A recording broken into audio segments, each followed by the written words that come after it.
try to make this go live. I'm sure it will bust.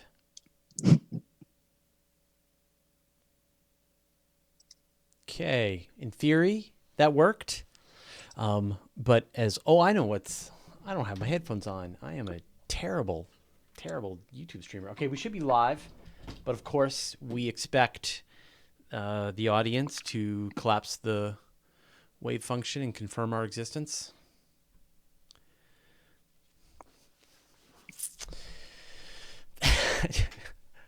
There we go. People are saying that we're live. So has anyone had a chance to see the For All Mankind yet? No, I have not. No?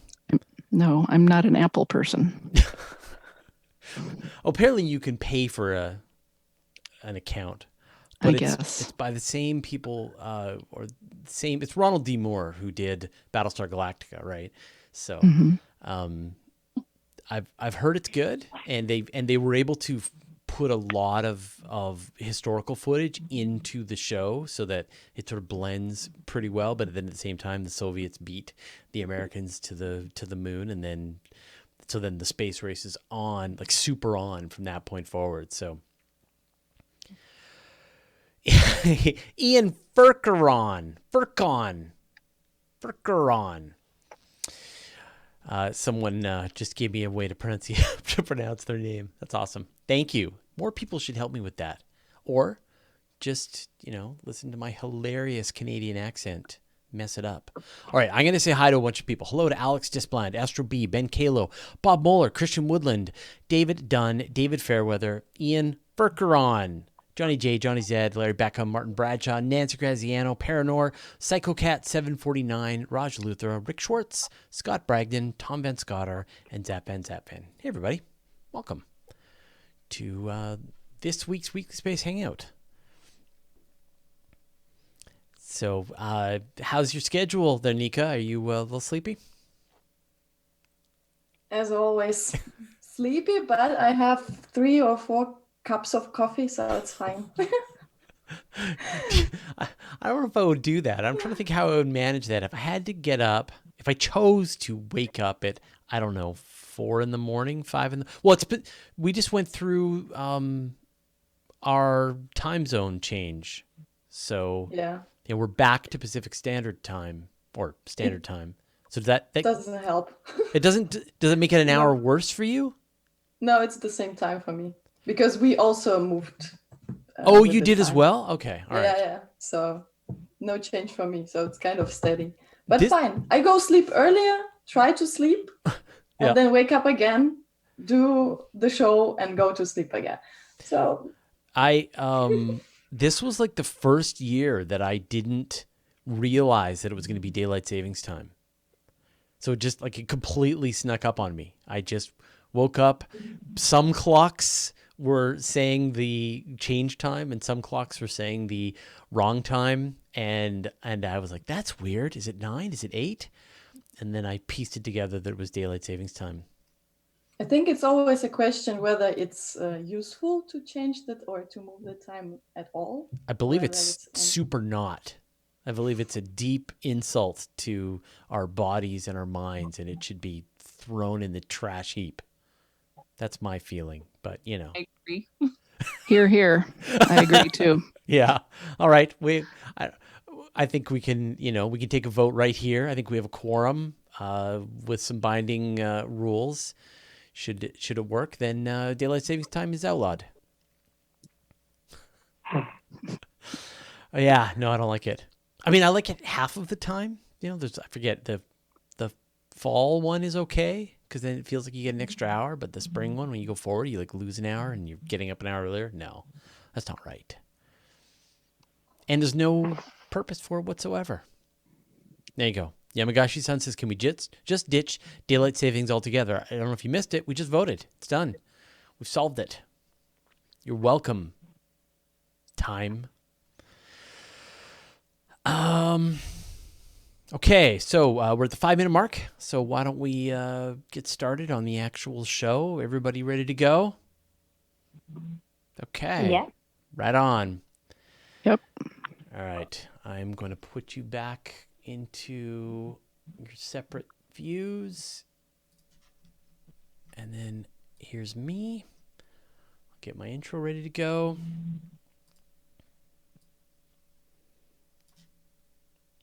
All right. Hello and welcome to the Weekly Space Hangout for Wednesday, November 6th, 2019. I'm Fraser Kane, publisher of Universe Today. This week, we're going to be talking about the Boeing Starliner's pad abort test, the future of space tourism now that Virgin Galactic is on the public stock exchange, the Japanese cargo transporter mission, and 3D printing solar panels in space. Joining me this week, we've got, let's see, Pam Hoffman. Pam, welcome back to the Weekly Space Hangout. There you are. Oh, I lost my intro bit here. Hold on. This got weird. Okay. We've also got, let's see, I choose Nika. Once again. Hello, Nika space fans. Joining us from Germany again. Yes. And of course, Nancy Atkinson. Hi, Nancy, everybody. welcome back. Thanks. Thank you very much. It's good. You got all kinds of time now that you finished your book. Have you been roped into doing another book yet? Not yet. Not yet. Okay. All right. All right. Well, so before we get into our special guests, I just want to take make a big thank you, of course, to our good friends at the Weekly Space Hangout crew, and specifically Nancy Graziano. Now that Nancy Atkinson is here, I won't get the two of you confused. So I've got Nancy Atkinson on the panel, Nancy Graziano working behind the scenes, making sure that all of the guests show up. We really couldn't do this without you, Nancy. Thank you so much. But if you want to be a part of the community, the great group of executive producers of this show, go to wshcrew.space. They will hook you up. They'll give you your executive producer privileges, and then you can print out your business cards and you can invite people onto this show just like Nancy does, and just keep this party going. All right, well, let's get into the interview portion of the show. And joining me this week, we've got Tiera and Myron Fletcher, a.k.a. Rocketing with the Fletchers. Fletchers, welcome. Thank you for having me. So we've got they've got an impromptu microphone to make the audio work. So just don't forget, guys, to make sure that you bring your microphone. But I think it's good. It will like practice some mic controls. You'll be moving it back and forth. That's last week's thing. All right, there we go. So who are you? What do you do? Well, my name is Tiera Fletcher. I'm a structural engineer. I work on the Space Launch System, which is a product of NASA, and I work directly with the Boeing company. I am Myron Fletcher, and I'm a rocket propulsion test engineer working on NASA's Space Launch System for the Boeing company. So you both work for the Boeing company, and you both work on the Space Launch System. And we've reported on the Space Launch System plenty of times here. So let's get into the weeds of it. Which part specifically are you working on the Space Launch System? Because it's a lot of rocket.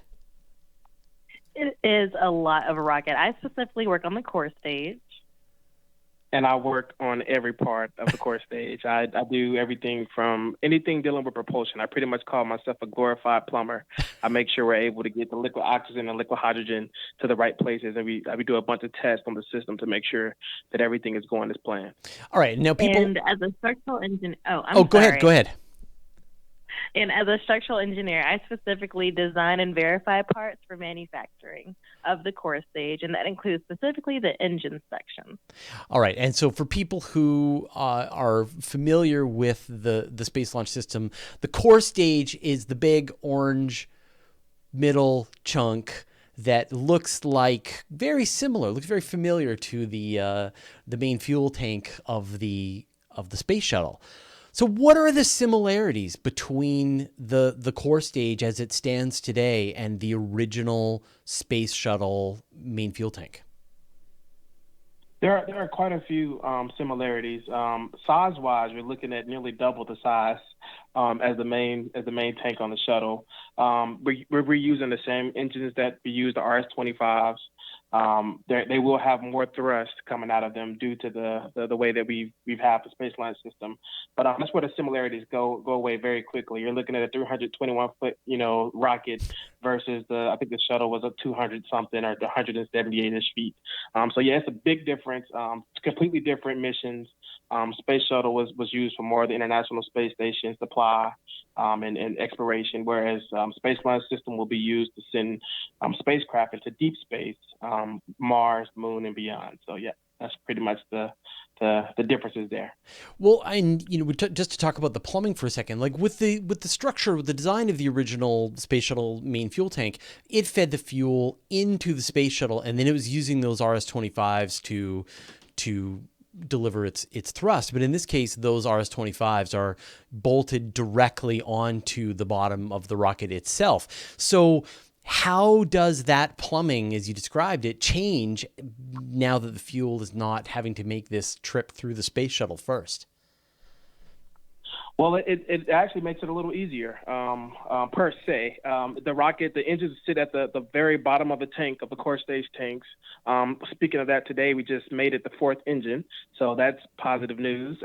We're getting ready to ship it to Stennis to do some green run testing. So the rocket is well ahead of full steam. But yeah, you take away the shuttle part, and you just have the core stage by itself, and the engines mate directly to the bottom. It makes it a direct flow path to the engine. So it actually helps out a little bit. Like I said, the rocket's a little longer. The vibration gets a little more regular there. But yeah, it makes it much easier for the flow. That why the thrust is higher too?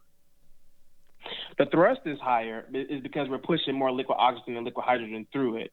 That's why. Great, thanks.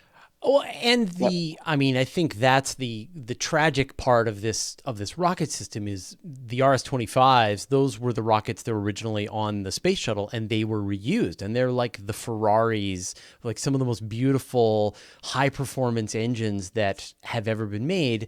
And each one was brought back to Earth after the space shuttle launch and lovingly restored. In this case, they go into the ocean and are destroyed. So, I mean, how do you feel about those RS-25s getting destroyed on each launch? Is that part of why they're going to be a lot more powerful?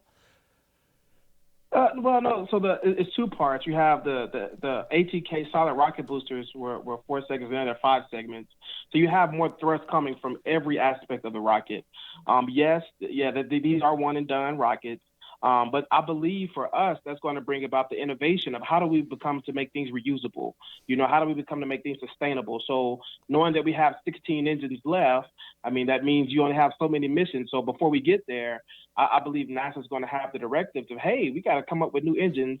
And we need to not only come up with new engines that we're going to throw away, but we're going to come up with engines that we're going to be able to reuse. And I think that's going to be the case of, even though they're the best engines ever, in my personal opinion, I think they're going to cause us as engineers and as a society to make reusable items so we don't have to do this again.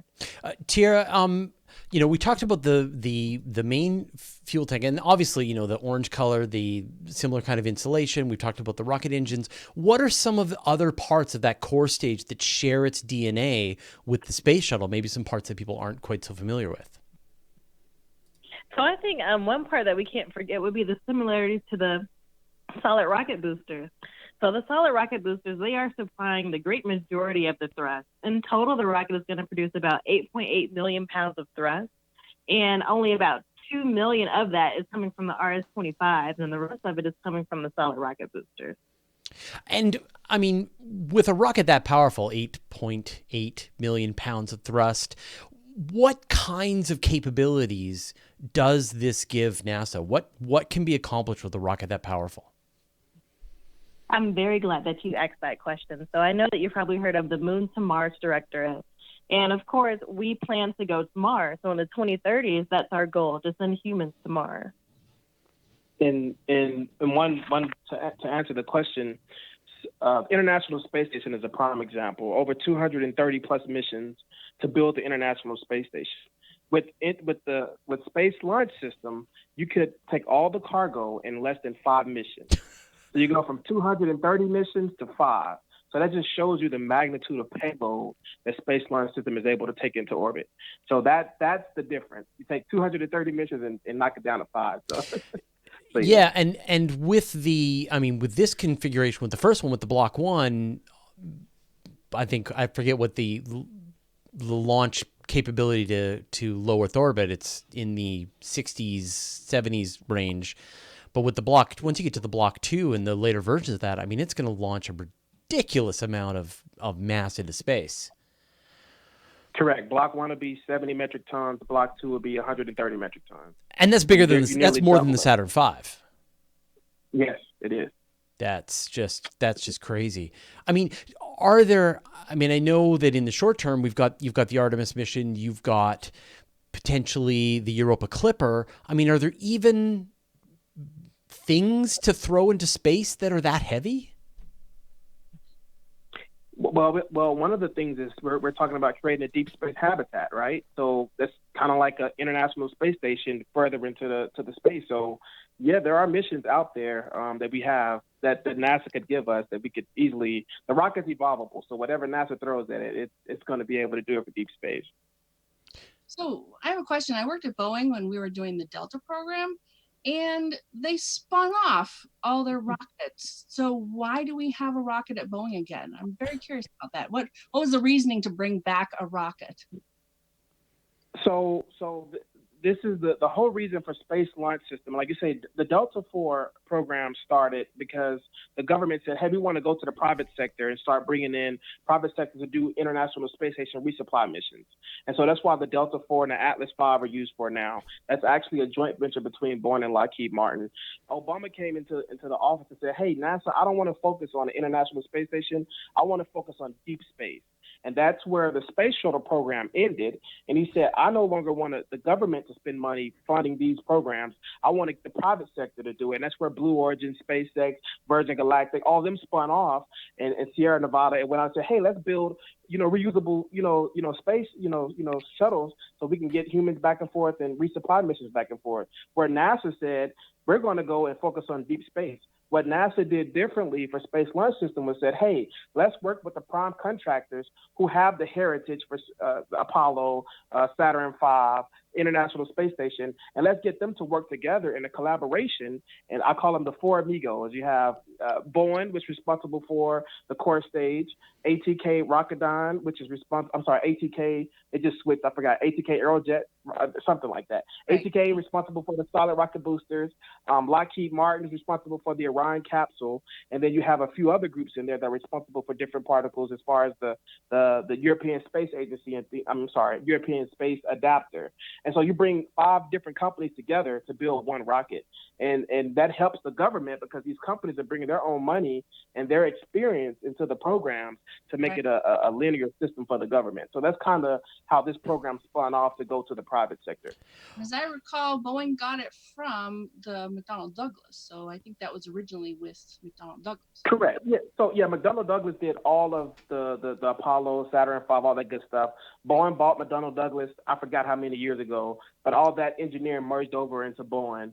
And so now everything pretty much is McDonnell Douglas heritage, but it's all under Boeing's roof now. So yeah. Started with Thor, actually, the Thor ICP. Correct. Right.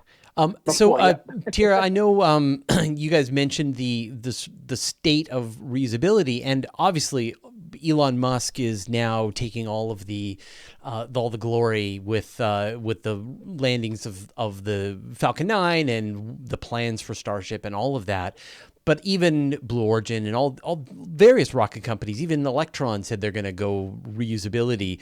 And you mentioned this earlier. Like, what is the thinking on reusability as it sort of as the work continues on SLS? Do you see some future components being more and more reusable?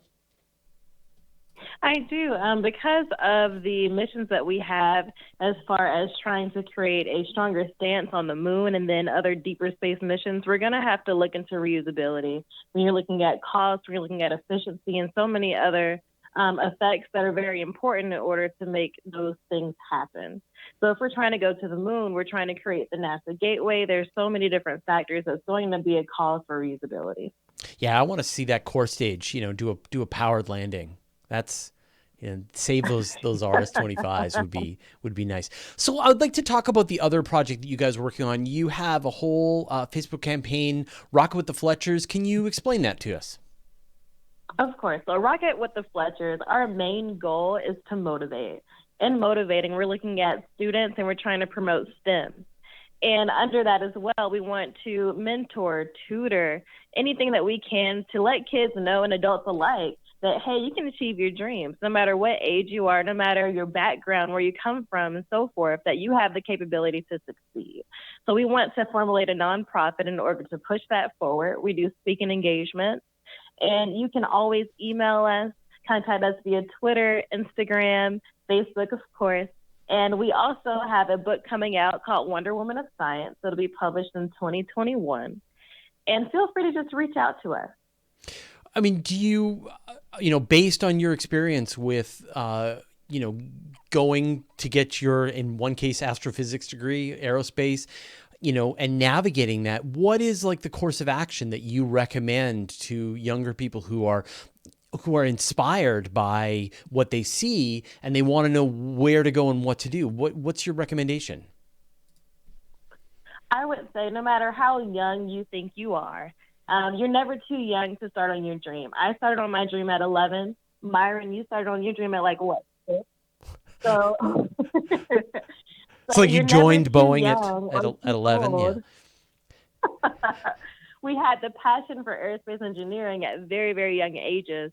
And we decided to go for that passion by joining different programs in our communities, reaching out to people who work in the aerospace field. So feel free to reach out to us if you have any questions about how to pursue an engineering field, and just going for it. So just don't give up on your dreams. And one thing that a lot of people don't understand is I was 16 years old, my first internship with NASA. I was actually in high school. Obama had a program where he picked one student from every state. You had to do like this extraneous application process, and it was a hybrid program. And I was an aerodynamicist at the age of 16, and ever since then I've interned with NASA. I interned with NASA for 5 years, and then I joined Boeing full time once I graduated. And so the thing is, those programs are still out there, right? And so it's more just the exposure. That's one thing. Rocket with the Fletchers, we try to expose people to these things that are. Everybody's like, oh, it's hidden, but I mean, we have Google now. You can search, hey, internship program for a high school student, and it'll pop up. Yeah, we have the tools and the tools to expose people. Yeah, I mean, there are so many programs that are out there, and there are a lot of people who want to be mentors and help people. It's just a matter of even knowing where to start and where to look. I mean, it's tough to even with that's the downside of Google. Like, what do you search for? Where do you start? So, even that, what would you be Googling if you wanted to go into that path? Well, I would say Google Rocket with the Fletcher. Of course, yeah. If you have any questions for us, then we can direct you. But of course, if you're interested in NASA, Google NASA for high school students or even middle school students. If you're interested in attending space camp, Google Space Camp in Huntsville, Alabama. That's what Myron went to, and that's what I aspired to go to, even as an adult. And there's many resources out there, local colleges, many other resources that you can Google. Yeah, and like she said, we talked about 6 years old. I was 6 years old when I went to, no, I wasn't 6. I was 11 years old when I went to space camp in Huntsville, Alabama. And you actually become an astronaut for a week. And you stay in the quarters, you do the spacewalk. I mean, it's absolutely mind-blowing. So, people who are like, my son is interested in space, or my daughter's interested in space, send them to space camp. Give them the experience to be an astronaut for a week, and if they like it, they like it. If they don't, they don't. So it is one of those things. Exposure is key. And if you're interested in a carear change, they have it for adults as well. Yep. Yeah. It's never too late to go into STEM, for sure. I'm just wondering, so what are the core skills to work as a propulsion engineer or structures engineer or an SLS? So what do you need to know to apply for these jobs? So core skills would be critical thinking. One thing that we're doing on Space Launch System, we're doing what has never been done before. A lot of people go to school and they're trying to figure out their path. Like, oh, I want to do this, I want to do that. Well, I always tell people, we're doing what hasn't been done before. You can't study for how to send somebody to Mars. Nobody else has ever sent anybody to Mars, haven't even attempted to send anybody to Mars. So school gives you the ability to think critically. If you're able to go into the academia and show that you're able to think critically, doing internships gives you exposure with companies. You can actually see, like, do I really want to be an aerodynamics engineer? Do I really want to be a structural design engineer? Because you might think, oh, that sounds amazing. It looks cool. But then you do an internship, and you're like, oh my, I don't want to sit down in front of a computer for 10 hours a day. Or, as a physicist, I don't want to be capped in a gown all day, standing up in a lab, messing with different things. So you kind of do internships to get the exposure. But the core skills you need is to be able to think critically and be able to solve problems. If you're able to solve problems, the issues we have, I always tell people, an engineer solves problems that we did not know existed.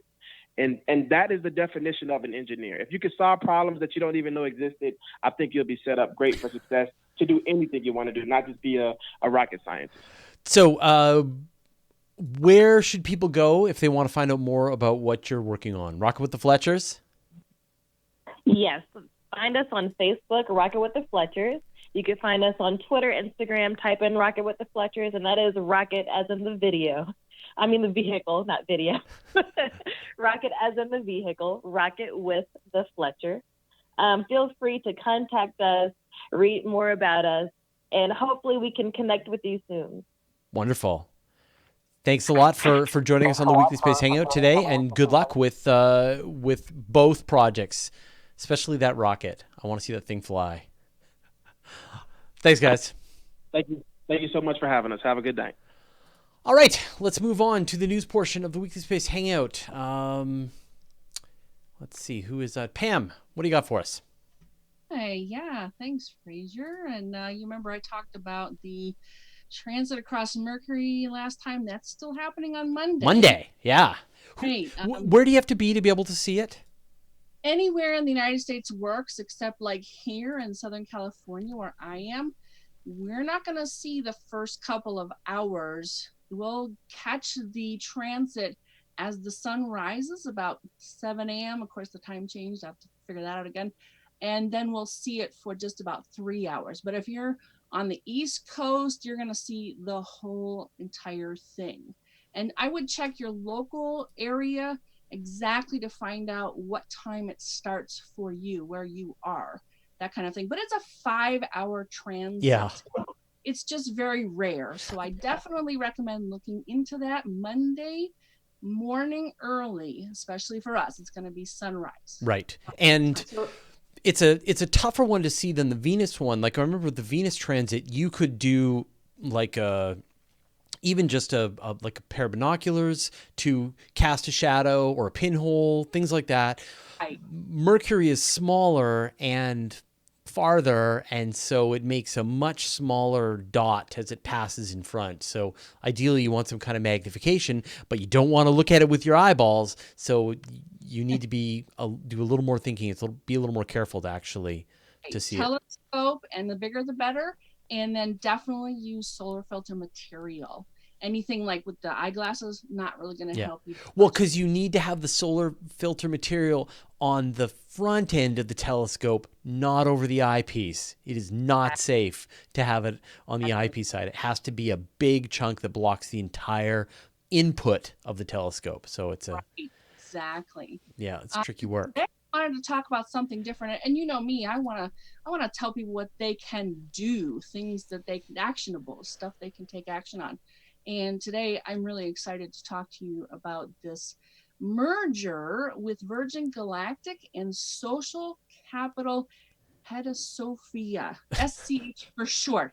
And it has, go ahead. Oh, I was just going to say, so like what happened? It caught me totally by surprise that suddenly Virgin Galactic is a public company.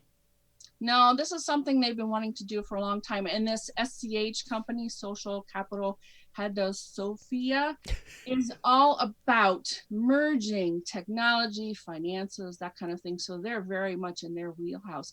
This happened on October the 24th. You can look up SPCE and find them now trading on like the New York Stock Exchange. Please, please always do your own research. I will not recommend anything to you about this. I will do my own research. You should do yours too. But there's some really good aspects to this because Virgin Galactic already has over 600 people from 60 different countries who have, put down payments on a trip. And that's $80 million for them. And they have the potential of $120 million more when people take their trips and they pay the balance. And just a little quote for you. The company manufactures its space vehicles in Mojave, California through its aerospace development subsidiary, the Spaceship Company, with commercial operations centered at Spaceport America in New Mexico. And there's some really important aspects to that I'll get into in a second. But over 2 million people have $10 million or more. So they're able, the question is, are they ready and willing? There's three aspects of sale. And what they're telling us is that they only need about 1,000 people per year. That's at a $250,000 ticket price, though, to be viable. And 1,000 people is, in fact, less than 1/10 of 1% of those 2 million people that could probably afford it. And that comes from Motley Fool. Yeah. So, I mean, I survived the internet crash, and one of the big problems that we went through back then was the fact that there was a lot of companies going public that weren't actually making any revenue. And we are, I don't remember the exact, 2004 when Spaceship One made its flight and Virgin Galactic swooped in and began to use that technology to develop the actual Spaceship Two technology. Here we are, 15 years later. There's been a tragic accident, but I've heard they're ready to go by 2020. How has the stock market responded to a company that actually doesn't make any money yet? Well, they have made money, and Richard Branson does things a little different. I read a whole book about what he does. He actually kind of supports other people doing things, and this is the same with Virgin Galactic. But let me tell you a little bit more about what I've learned in my research, because they're saying that they have about a 65% profit margin. In other words, for a 5-person flight at $250,000 each, they're gonna bring back $818,000 in profit. Right. So each flight brings $800,000+ back home to Earth, thanks to the paying customers. Right. If it will be the full ship, the full flight, It's basically. 5 paying ticket holders. Yes, that's a good point. So, and for them, they're saying that space tourism is only the first thing they have to offer. They can get faster point-to-point service. And then when they start reducing prices, just like any other market, they'll start slicing off more and more of the people that can start to afford it when they bring that price down from $250,000. And then they have other assets like the spaceport, so they can charge fees like at the airport for other companies to come through. They have technology that they can leverage. I have one concern, though. It almost sounds like Virgin Galactic sold the company to social capital head Sophia, SCH, sorry, because most of the seats on the board are held by the SCH people. And reiterate again, please always do your own research. This is just for entertainment purposes only. We're here to just entertain you. We are not providing any kind of investment advice. We are not brokers. We are not lawyers.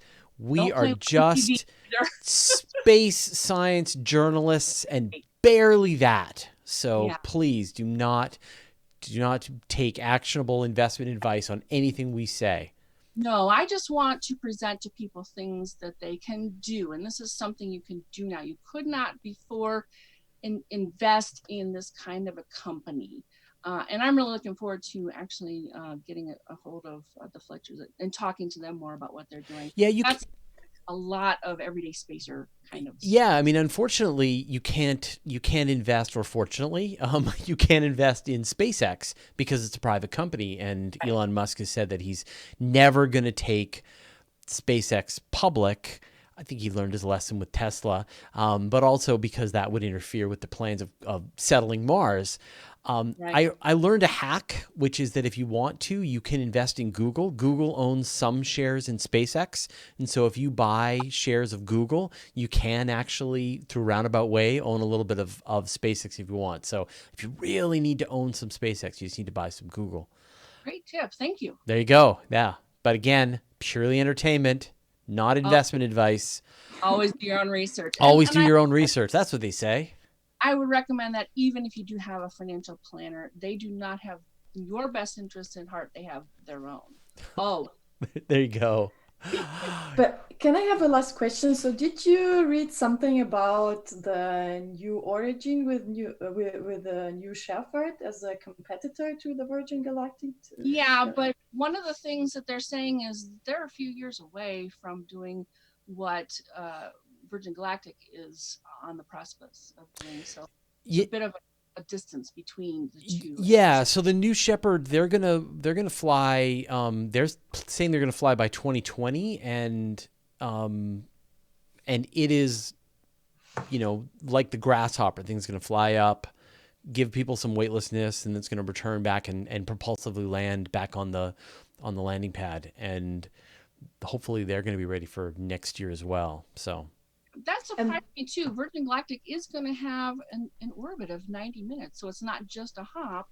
You're going to get to orbit the Earth. I didn't Virgin Galactic isn't going to be a full orbit. It's going to be it's a suborbital flight. So you're going to go up to, I don't know what the exact altitude is. Then the rocket plane fires, takes you up to 100 kilometers altitude, comes back down. And you're still in mostly New Mexico for the entire trip. So it's definitely not an orbital flight, but it is a longer experience, a longer adventure, because you have the whole time while the airplane is climbing, and then the rocket plane takes off, and then you've got a few minutes of weightlessness before you return back to Earth. So whole different. Today they talked about 90 minutes, which sounded like 90 minutes is just the whole trip, from when the plane takes off to when you do your weightlessness to when it returns. I mean, what I thought. Yeah. Okay. But so when the Virgin Galactic is going to fly their tourists, keep hearing it's coming soon. Yeah. It's coming soon, and I don't have a firm date right now, and I don't know the date either. Okay.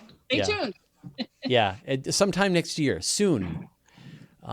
The back earlier this year, they did a test flight, and the astronaut trainer was the third passenger on the flight, and she actually got her astronaut wings. So anybody who actually flies in the Virgin Galactic flight will get their astronaut wings. So it's sort of another good reason. And right now there's only 400 or so. Yeah, like 500 and something, 500 and I forget the exact number. People have gotten their astronaut wings so far. So if you want to crack 1,000, take your $200,000, plonk it down, and be a part of that. Nancy, you're on my screen. So why don't you tell us what you got? Yeah, Commercial Crew is inching ever closer, I guess, and it helped out this week by a test that Boeing did for their Starliner crew capsule. This is a system that they hope that they never have to use. It was the pad abort system. And the test took place on Monday of this week, and I watched it online. It was fun to watch. And it took place at the White Sands Missile Range in New Mexico.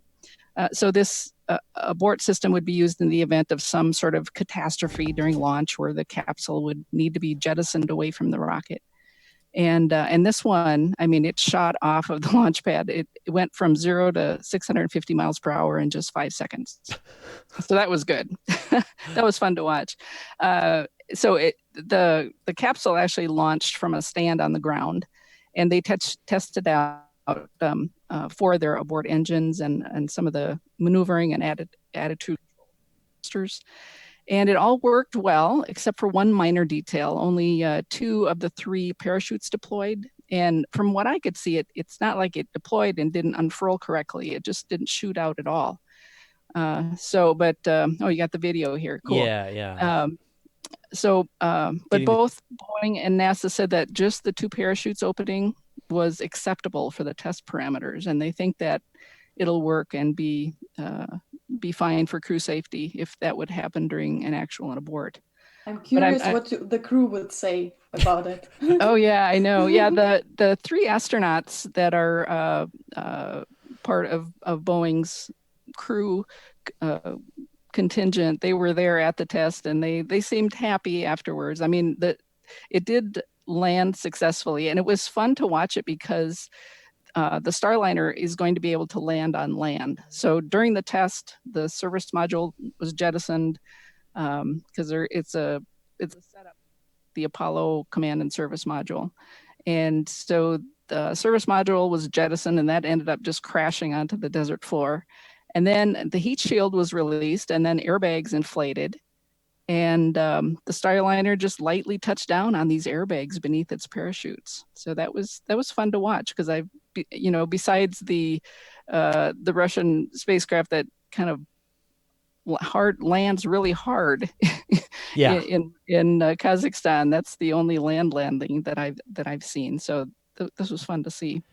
This was an important test because they are planning an orbital flight test of the Starliner on December 17th. That's the current date for it right now. There will be no astronauts on board for that mission.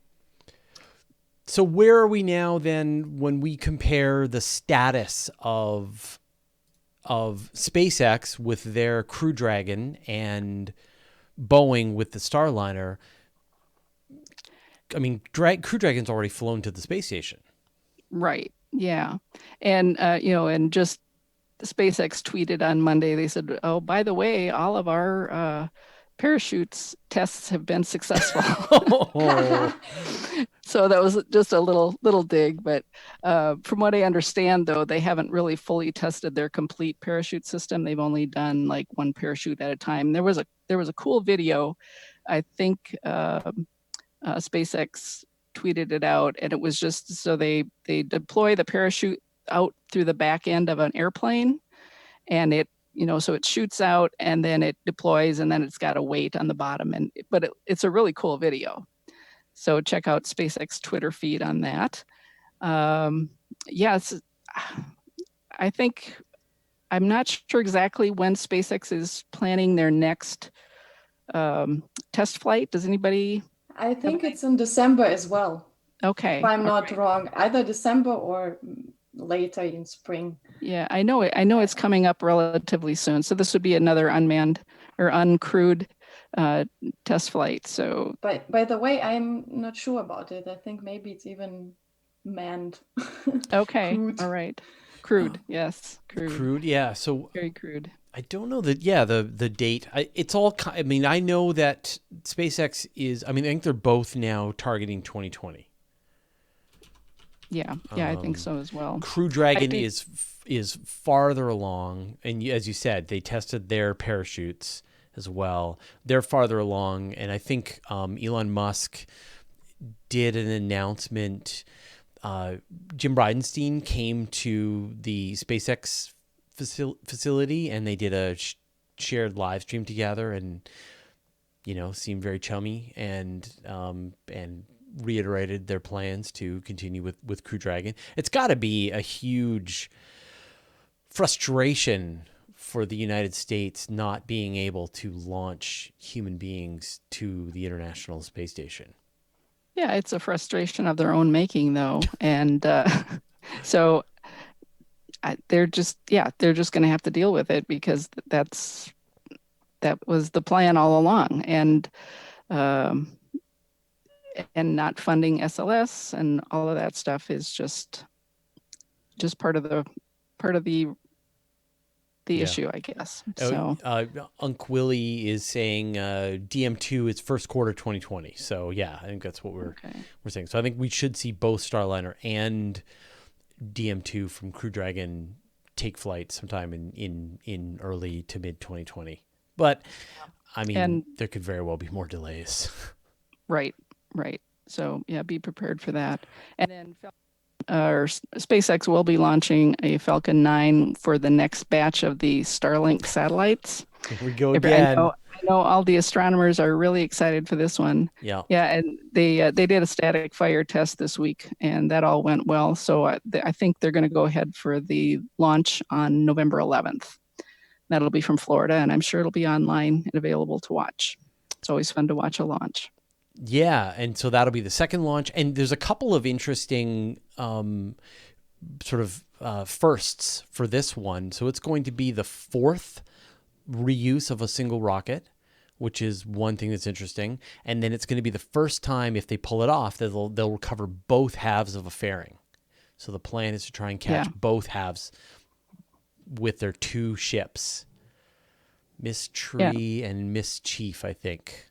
So I'm looking forward to that. So some people were asking what 0 to 650 feels like. Do we know how many G's they're pulling? Yeah. Boy, that's got to be a lot. Yeah. Someone is Zappan is saying that it's 5-ish, but yeah, I wonder which isn't terrible, but I would be interested to see what the actual what that would feel like to the human body. I mean, hopefully, as you say, it'll never get tested with a human being, right?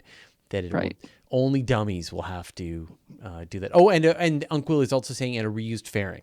So they're also going to reuse the fairing for a previous launch on this Starlink. So this is going to be, continuing the path to reusability. Right. It seems like every launch they take one more step and do something more exciting and more fun, or another step along the way. So that's it's exciting to watch. Have you seen any updates at all on Starship? No, I have not. And yeah, admittedly, I haven't been keeping track of that very well at all. So they what I saw fairly recently anyway, like after Musk had done his big presentation of Starlink of Starship in down in Boca Chica, they dismantled the whole spaceship again, took it all apart, but apparently it's been reassembled now, so it's mostly come together, and I guess this time the real time, and so we don't know when it's actually going to launch, but we are. That initial announcement was just a little over a month and 2 weeks ago. So it's time for it to fly. That was definitely an impressive piece of hardware to see that. And I can only imagine what it was like to see it live and in person. But it's going to be exciting to watch this all unfold and just see what SpaceX has up their sleeves. Yeah. Nika, what do you got for us? Okay, another spacecraft today, but cargo this time. So Japan Aerospace Exploration Agency has this unmanned cargo transporter, which has many names. It's H2 Transfer Vehicle Kaunotori 8 or HTV-8, so I'll call it just HTV-8 for now. So it successfully re-entered the Earth's atmosphere after delivering some cargo to International Space Station. And it is the Earth's 8th HTV transporter mission to the ISS, and all have been successful so far.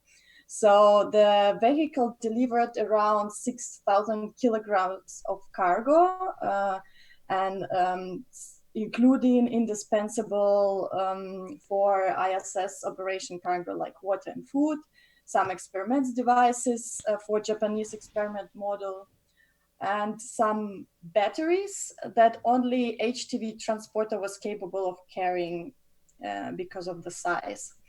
So what is interesting is that because delivering cargo for a cargo transporter is pretty standard thing, but the interesting is that this HTV-8 has demonstrated new technologies for successor transfer vehicle, which is called HTV-10, currently being developed, and this HTV-10 is planned to be utilized for lunar gateway. So Artemis program, and it should be a logistic resupply unit.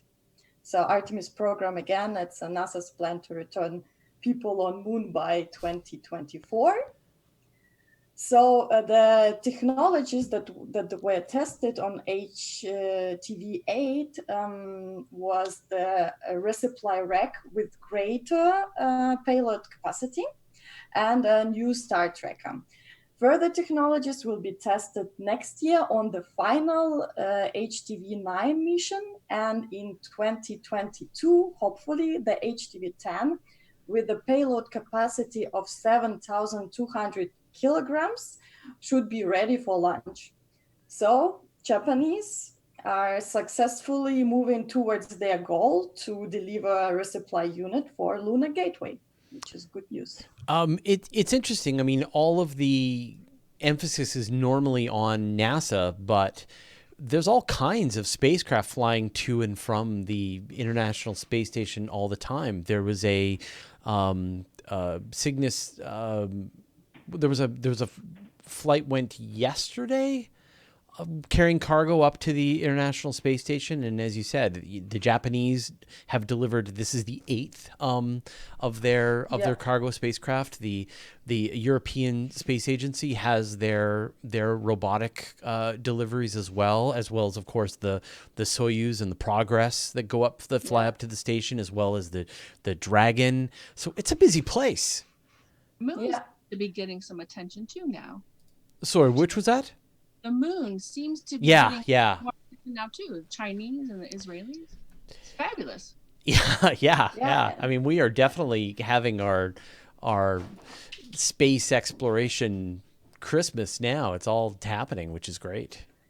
Yeah, because especially so many people had so many concerns about the Artemis program, and it's nice to see that some of its parts are already developed and tested successfully. So it's gives a little bit more hope that it actually could work, maybe a little bit later, maybe not on time, but... Well, no matter what happens, the Japanese will be ready to deliver cargo to whatever gets built. Yeah. And they actually have their own launch vehicle that they're also developing, and it's a successor for the current vehicle, and it will be able to deliver this particular unit. So they are not dependent on any other launch vehicle, so which is also cool. So you have kind of independent unit which is currently successfully developed. Awesome. So before we wrap up, I just want to give people, there's a cool story that I've been following for the last week and a half or so, and we finally got around to doing a video on it. But essentially one of the problems with solar panels in space is that you have to build them on Earth, and they're sensitive, and they're made of glass, and they are very fragile and very heavy, and then you have to launch them.